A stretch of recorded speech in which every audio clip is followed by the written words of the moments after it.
It's been said many times before, but it won't hurt to say it again. For 100,000 years plus,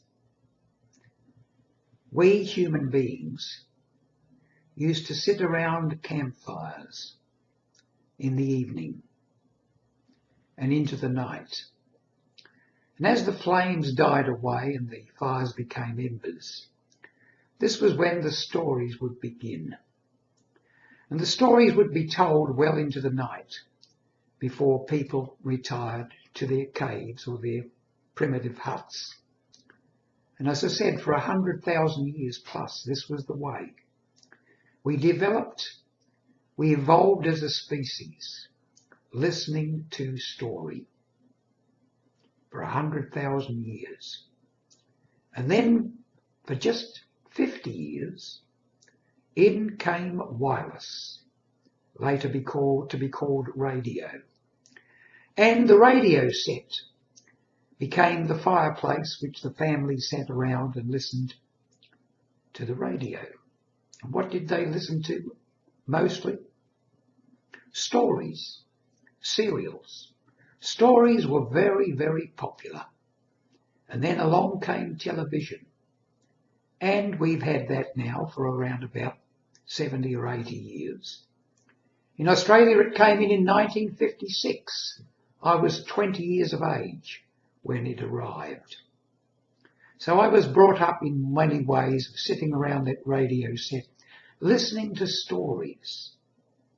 And when you listen to stories, you listen not only to the words, but with your imagination.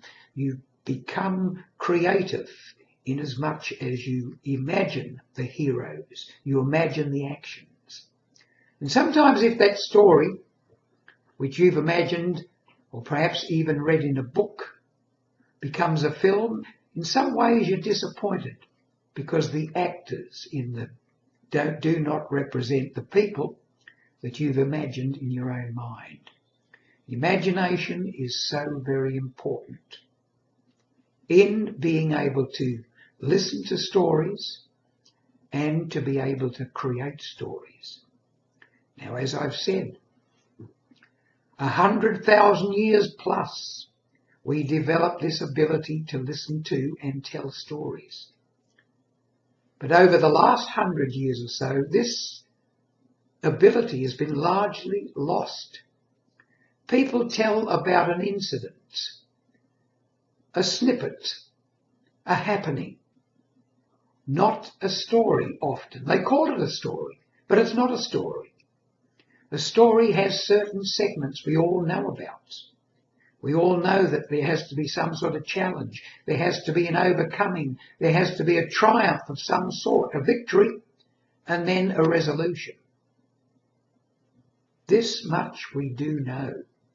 There are experts out there telling us about this. If you are a public speaker, if you are a writer, you need to be able to tell stories well. Do not neglect stories. They are in our DNA. We've evolved with stories going on in our minds. Storytelling, so important, so important. As I said, if you are a speaker or a writer, a persuader, an influencer, a leader, learn how to tell stories and learn how to tell them well.